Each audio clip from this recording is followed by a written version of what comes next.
Hello, and welcome back. I am Arumba. Thank you for joining me. Let's play some more Civ 6 with FilthyRobot. How's it going? Good. We're abusing Prince level AI. We feel good about ourselves. Of course we do. Should we just send this guy towards the house? Yeah. Back home? Oh, you put him together. Okay. The downside of putting him together is it's actually showing you as having 3 movement, but I'm pretty sure what will happen is the group won't be able to move 3 tiles here at all. So it is mildly convenient, I suppose, but you acquire the movement of the slowest of the units together. And I don't know if you can what happens if you move 1 more tile here and then It's not letting me. Don't know why. They both have 1 movement left, but it's not letting me do it. So the city doesn't zone of control in of itself that I'm aware of. So why is the scout?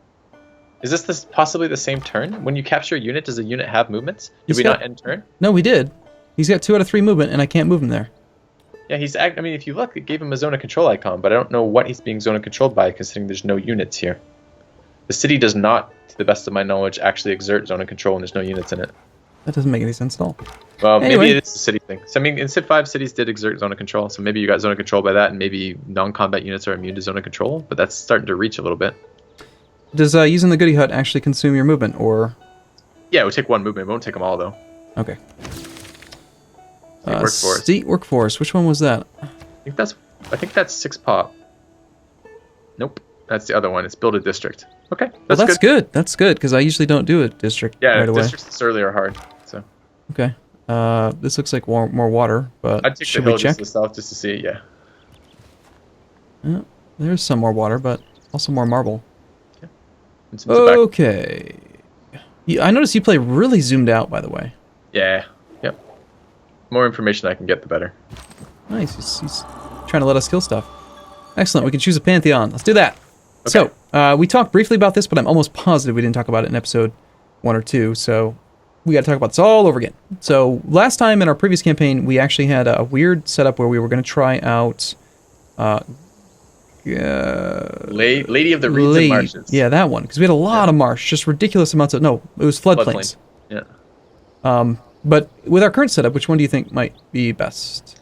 Okay, I don't have these memorized yet, so let's take a look. We have 2 stone. Okay, so we can go one by one if you want, or we can just start highlighting here. So we have a shit ton of wheat. We have 2 stone in the cap, and we have a 3rd quarry with I don't know if there's a quarry bonus or if it's just a stone bonus. So immediately stone circles sticks out to me, because that's going to be 6 faith just in our capital, right, from 3 quarries. Mm-hmm. So that's pretty, and faith is... It's a little bit different than Civ 5 and Civ 6. Civ 5, early faith generation meant an early religion, which was really good. Civ 6, faith generation is independent of founding a religion. It's profit points that found a religion. The only thing faith does for you in the very early game is get you the Pantheon. However, there's a lot of really good mid-game uses of faith, especially if you want to go for military stuff, which seems like you kind of want to push for. I would kind of push for stone circles. I mean, yeah. Okay, we can look at the alternate options. We are somewhat close to coast, but God of the Sea, I don't think we have that many coastal resources to put that in. River Goddess is okay. What about Divine Spark? Just so that we could maybe build... faster? Actually found a religion first, possibly. Yeah. But we won't have the... We get no faith doing that, which is okay. I mean, you generate faith from... The best way to get faith is definitely holy site districts. So if we want to go wide and plant a bunch of holy site districts, it doesn't really matter how much faith we have from the Pantheon. If we want to go not quite as wide and we're not looking like we have all that much great land, perhaps getting some faith from Pantheon would be nice. The problem with Divine Spark for me is that I so rarely want to build a campus or a holy site or a theater district this early. Like, it's much later in the game when I want those things at the moment. Have you ever taken Monument to the Gods? I have.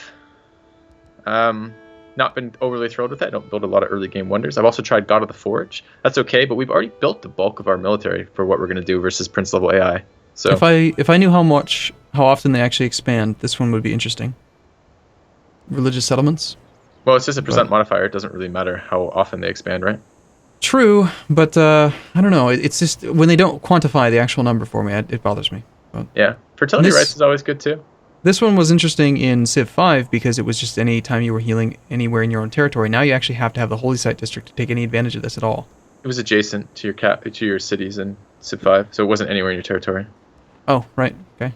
Still better than having to have a district. Yeah, it doesn't sound good to me at all. Stone Quarry sounds good. Yeah, I'm leaning towards it here. I've defaulted to this a fair number of times, which is interesting. Maybe one of the more powerful ones. I don't know. We'll see. All right. I don't care about these scouts. Do you? No, I want to start shooting at a city. Yeah. So I want to see if we can get those incendiaries and see how they go. Well, do one of those moves first, because remember there's a slinger over there, and you might end up moving one and shooting him. Sounds good. Yeah. Yeah. And then I would slam that slinger, because you might actually be able to kill him in one shot with the brute. Slingers are weak. I mean, if you look at their combat strength, like, it's what, 5? Yep. And we have +5 from home continent, so we're very strong. Yeah. Wrecked. And this guy should probably just scout some more. It looks like we have nothing in between us. Would you escort this builder home or just... Well, actually, I want to do a for science thing here. Can you show... So we have 2 movements on this worker, right? Mm-hmm. The builder should be able to move 1 to the west of the scout and then move 1 to the east, right? I want to see if the city exerts zone of control. Yeah, it's showing 2 turns. But for the scout too, right? So, but why was the builder not zone of control by the city last turn then? Because he moved 2 last turn, right? He did. That's how he got ahead. So how the hell... Why is one being zoned? Why is he being zoned? So let's... Well, the one here might just be...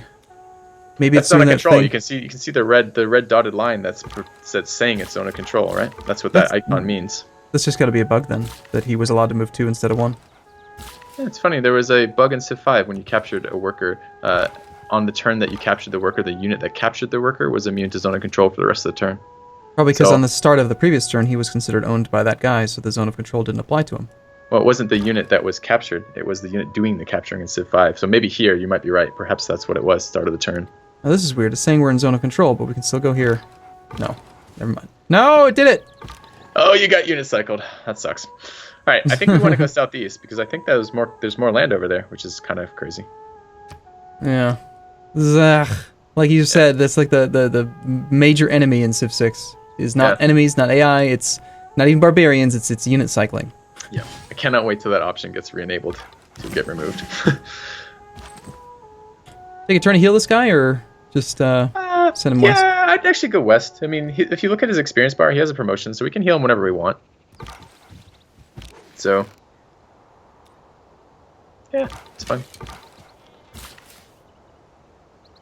I'd take that moment to scout. Well, okay. Oh well. I was gonna say I'd take that moment to scout north with the worker, but I guess we have the scout right there. That's fine. Yeah, there's just not a lot of land over here. So, by the way, we're not very excited about this capital we're taking over. It does have 2 more quarries, so that's something. But if you look, no fresh water, no availability of fresh water. It does have a mountain, so thankfully it can build a fucking aqueduct. But if it didn't have that mountain, this would be almost impossible to grow that city. So should we even finish this builder? I mean, having another builder with this builder on his way, it'll be a couple turns to get him there. But I suppose, we don't pay upkeep on builders, so I guess there is... are we going to have more than 3 tiles to improve? I think we will. Ooh! City state and a goody hut. Oh, it's not a city state. Is that a player? Yeah, it's a player. Okay. We give him our information on our capitals? Sure. No harm, no foul, right? Hey, look, he's got a builder. Let's attack him. Oh, wait, this is Lisbon. Oh, it was a city state. Okay, cool. But they clearly met him because they're standing next to him. But we met the player next to it as well. Why don't we get that goody hut ahead of them? So I want to take a quick think about that builder. Can we see the terrain? What are the quests for the city states we met? That's a good thing to look at. We haven't looked at that yet. I used to remember the shortcuts for this. Yes. Okay, so quests. We've got Trigger and Inspiration for Early Empire. F2. F2, okay. F1 pulls up the world rankings. F2 pulls this one. F3 pulls up espionage. F4 pulls up trade routes. Okay. Train a galley. Train a spearman. Send a trade route to Jerusalem. Okay, so train a spearman and send a trade route are pretty doable. Train a galley is a little less so because we have to get a harbor district up, but that's not too bad either. And what was the inspiration that Levento wants? Early Empire. I thought we got Early Empire boost. Did we not? Is that the 6 pop? No, that's 6 pop. Yep. Okay, what's 6 pop across all of your cities? So if we take this city over here, we'll probably get the boost if we take his city. Yeah, he's already got 3, so. Yeah, so we're not that far off. Cool. Sounds good. So we were looking at tiles for workers because, we could potentially... Here's the thing, right? If we pause this production, he'll still be at 46 out of 50 the next time we want to build her, right? Yep. So we could always just start work towards the settler early if we're not going to do the builds anyway. Well, aren't we going to do the builds? Yeah, we probably are. It's just, just something to think about, I guess. Yeah. No, I don't think that's... I think there are certainly times to do that pause. I think not so much because we have... I can see 5 tiles I want to improve in the cap right now. So having 2 builders with the charges is fine. So makes sense. Can we also look at our growth? It's down to it's as slow as 11 right now. Can we take a look and see if they're working tiles that we like? Yeah, I don't want it working that 1-2 tile right now. I'd much prefer it just kept growing right now. The 2-1? Yeah. Cool. And we're about to improve that actually right this second because we've got a builder. Yeah. So we can cross the river for one turn. We could go into the stone, which we are working right now. We could upgrade this right now, this turn. Yeah, let's do that. Nice.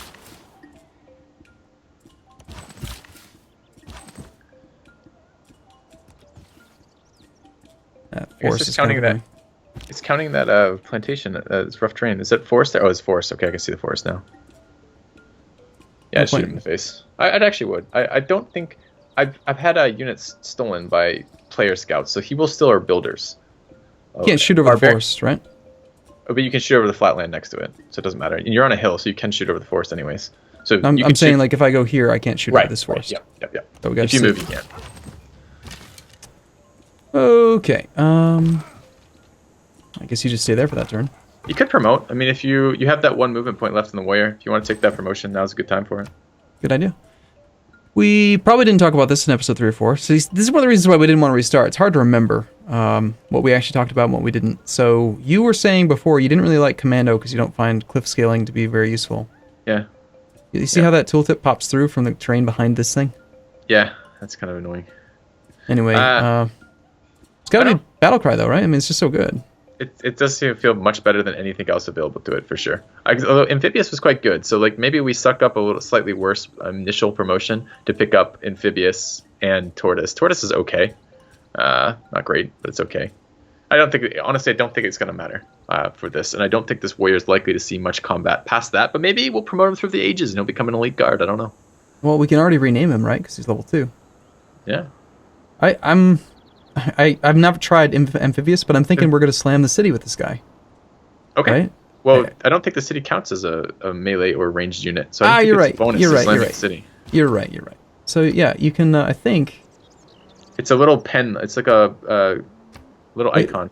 They might have to be one level higher. Is it really? There's a limitation on their level. I didn't know it was based on level. Yeah, it's based on level. They got to actually have like decent experience to be promotable. Huh. So what do we even do with these scouts now? I mean, Well, we do have more land to scout. We both have the land above Washington. There's a little bit there. There's a barb camp up there, but there might also be a goody hut. And there's also some land in the middle that we kind of avoided because other people were closer to it first. So one of those. So we have some options here too. I'm really tempted now. We're going to trigger a bunch of bonuses here. I'm tempted to wait before building settlers here. We're killing the major guy who's going to steal our land. So the only downside right now to delaying settlers is the timing on when we actually get the tiles that we want. So yeah, we could do a third archer. We could do that monument. Might be nice to get that taken care of. probably the monument because we're not going to need the archer. There's no one to fight. Okay. Well, there's those barbs around us, but yeah. But I think you're mostly right. Goody hut. That's the best kind of right. Is mostly right. Yes. Oh, hey. Continent. Nice. Okay. Excellent. And we were, I think we had stopped doing this one. Now. Yep. Now we got this one. Excellent. So we're going to have two. That's actually kind of bad. We're going to have Why? two, No, it's good. It's really two government swaps within like a turn or two. Oh, yeah, but we don't care. I mean, the only government we really care about right now is +1 production. We don't need the settlers right away, right? Because we're going to delay that. Well, we can make the decision in a minute. But my point is more along the lines of the sooner we can swap, the better, right? So, True. But yeah, 2 in a row, I guess, is a little bit inefficient. You can do it kind of, sometimes it's nice, though, because you can do things like the purchasing tile one is really good if you switch it one turn later, because you purchase all your tiles in the same turn. Looks and like then he healed. switch it over. So it's a different one. He killed the last one. There's 2 of them. Oh. Let's shoot that one too, then. Yeah. I like the idea of check out the heading for faith. that the amenity actually, because we're probably getting pretty close. We Yeah, still we're are 0 of 0. We're one of one. content. But if we do the quarry, we get faith. But you have a guy who's going to do that the turn after, right? True. So the amenity, you're thinking the marble. Yeah. Also give us some culture, and are we even? I don't know that we're actually working that tile right now, are we? We're not. No. But we get the amenity even if we're not working it. The other thing we can consider doing too is we have mining tech, and mining tech allows clearing forests for boosts in production. And we have a free worker now, so a free builder. So we have the charges. We could potentially clear that forest adjacent to Washington to give a boost towards the monument too. Which of the two? The one that Guy's on already. It's the most efficient use. We can clear them both eventually, but the one we're on right now, we can maybe next turn clear it for the boost. Okay. We can do it for we can rush an early wonder too with two forests like this. This is something we could consider doing. I think Hanging Gardens is a really nice one, and I think it's relatively early in the tech tree. Aw. I know. So this is why I so rarely pick God King, because in between meeting city states that give you faith and also getting goody huts that give you faith, it seems so bad. Yeah, it does. It feels worse. See, maybe this is a difference between 5 and 6, but I feel like I've never really done a lot of forced clearing because it's like, oh, I want to keep the production for longer term. But in this with districts, it's so different. Yeah, not only is that, first of all, river tiles are prioritized more for districts because aqueducts and commerce hubs both require river bonuses.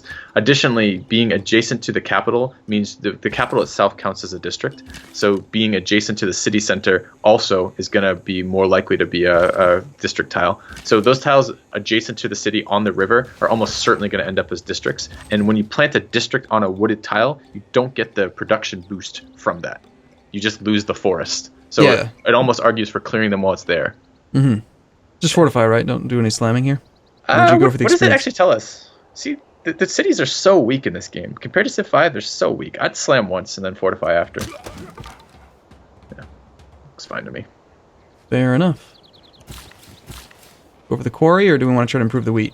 I think quarry, we have plenty of time. Let's do both. Getting our Pantheon rolling is good. So you're thinking we remove the woods? So the only thing to think about is the timing on doing that. So do we care about rushing the monument? Where is the tech for Hanging Gardens? If we wanted to do a wonder, let's say we want to do that. Where is that? Is that at wheel? No, it's not. That's the building. So where is Hanging Gardens? It's in irrigation. So we're a little ways off that, but it's quite a nice one. But if we build a farm on the wheat, that doesn't count, right? We talked about this before. It does count. Wheat is a bonus resource. It's farm. This should read farm a bonus resource is what it should say. I see. You have to, and it shouldn't say it in this way. It should say build a farm on a bonus resource. Yeah, farm. Kind of like where see where masonry says build a quarry, it should say build a farm on a bonus resource. Exactly. Like farm is a verb. You can farm things other than bonus resources. You could farm, for example, experience cows. Off barbarians. You can have a ranch. You can ranch cows. You can farm cows. You can farm horses. I mean, it's a verb. You can use it in multiple places. Anyway, There's my complaint for the video. So I guess I'm feeling greedy right now, and this is why I'm feeling greedy. The downside of doing early settlers is it takes all of your early game production and it makes your capital lose population, right? That's the downside of building early settlers. The upside is the sooner you settle cities, is the sooner they can begin growing. One of the reasons to rush settlers is because you're competing with other players to get to spots before they get to spots. Right now, we're killing the only guy near us. We're not competing with anyone with any spot in the game right now. True. Also, something to consider, though, is that I think we talked about this in the Lost episodes, right? We should just call them the Losts or whatever. Anyway, I'm fine with that. The cost to grow from, say, 2 to 3 population is different than the cost to grow from 5 to 6, right? Yes. So by reducing the population of Washington by creating a settler, we're effectively reducing the net food cost for growth. Yes, although we do lose all of the yield that Citizen would bring in while he's not working because he's disappeared into the settler. Yeah. Yep. And I guess what I'm saying here is we don't want to build settlers here before the settler policy at all, right? Because we have no reason to rush the settler. So we want to maximize what we have here. And what are we going to build? If we chop this forest now, what are we going to build right now? Because we're going to finish the monument, then what are we going to build? It's going to be a while till we can get early empire. Even if we had the boost, it's still 16 turns. So you're saying you don't want to build a settler for that long? Well, the monument's going to have that, right? Because it's going to double our culture. Oh, fair enough. Yeah. And we're actually at 4 pop right now. And as soon as we take another city, or if we grow our own pop to 6, we're going to be pretty much there. So my argument here is save the forest. We're going to want to chop it, but let's save it for a few turns until we have something to build after this monument. Because right now we're going to build this monument, and then we're going to go, what do we want to build? And we're going to build something that we're going to build just to produce, but it's not all that useful. Probably a settler on it, or a builder rather. So we'll see. Luxury resource then, yeah? Yeah. That's probably longer than most people want to spend on this turn. Probably. We're discussing strategy. It's reasonable. Yeah, it's a thing we do occasionally. Yeah. We try. We try to discuss strategy. Wow, he's way down there. There's a lot of land here. Yeah, or it may not connect there. It may just connect through this one tile choke. Yeah. I'm not sure yet. Maybe we should send this other scout south instead of going north. The only other thing the scout might do is he might block barbarians from getting into this land. Like fortifying on an improved tile is going to keep that tile from ever being pillaged, pretty much. So there's but we could go south with him too. That's reasonable. I mean, we could take that production time we're going to have in between to build another archer, for example, would be kind of reasonable right about now, right? Like after this monument. Okay, so here we have, see how it's 25 base minus 17? I don't know what the ratio is there, but so we have 30 and we're losing 17, or... Well, 17 is half of 35, basically, right? It's without the rounding, and probably the 35 is... What is the 35? 5 plus on a combat on a home continent is 5 of it, but that's only 30. Where's the extra 5 coming from? What are we missing here? No clue. It might not be. It might be 40%. And this guy doesn't have a promotion, right? This particular archer has no promotion? Let's check something here. 17 out of 25 30. Is 68%. Maybe it's a 70% loss in combat effectiveness instead of a 30. And okay.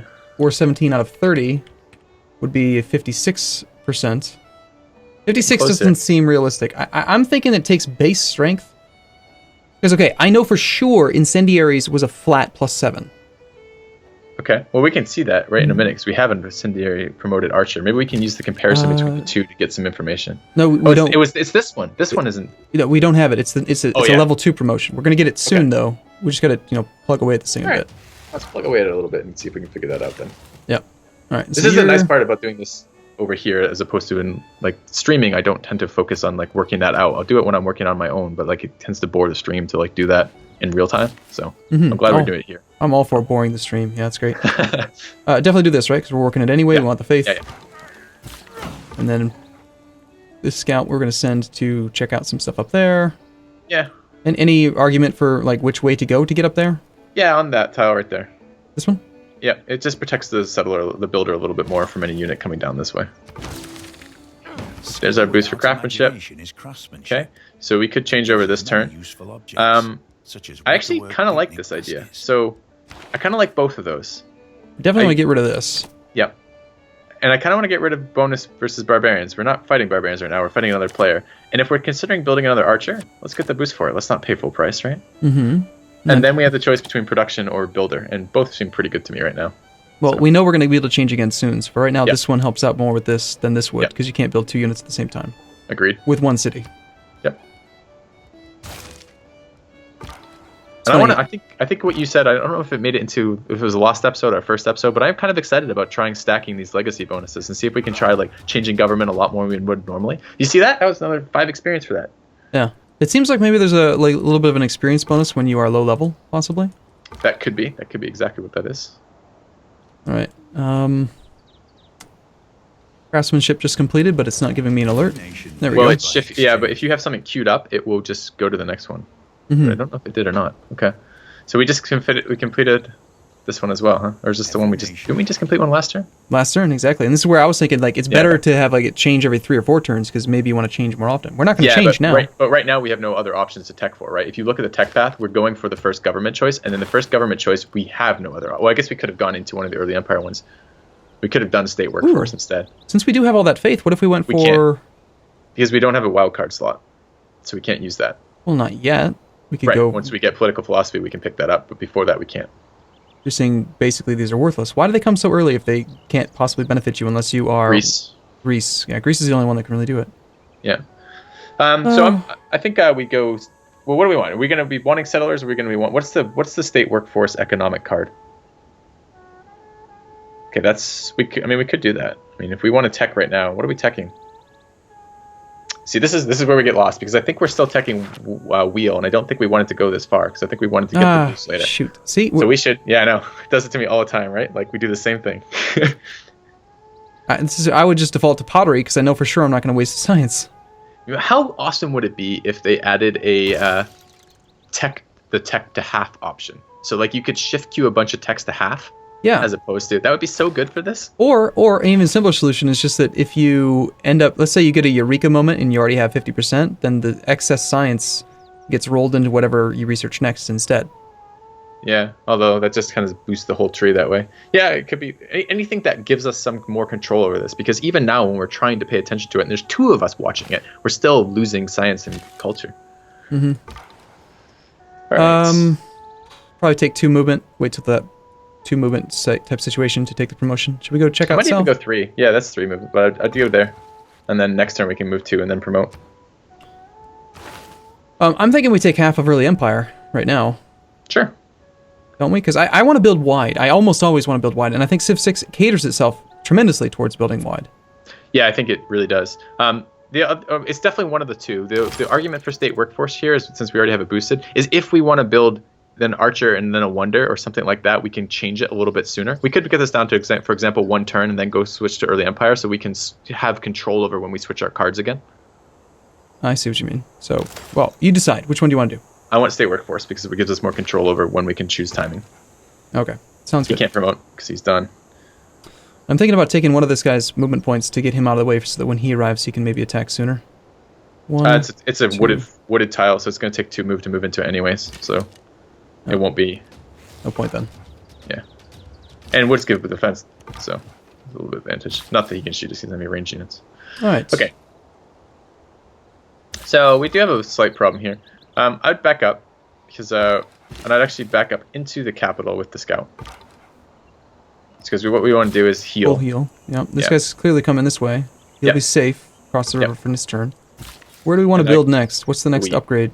Any of the tiles that we're working. Just upgrading the tiles you're working in the early game is such a big advantage. I mean, it goes. If you look at the amount of, I mean, it's if we're working a 3 tile, a thing with 3 yield on it, like a 2-1 tile, and we prove it to a 3-1 tile, it's a 33% boost in production from that tile, right?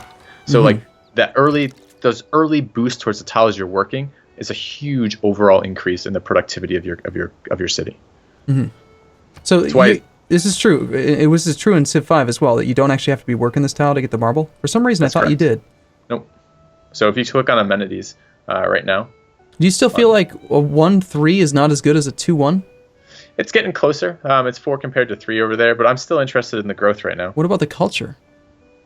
Culture has value, just like gold has value. It's just in the early game, the most valuable things are still food and production. So yeah, there's some culture over there. I wouldn't mind working it. That's probably why are we not working the 2-2? Because you made me lock stuff. Because I don't lock stuff.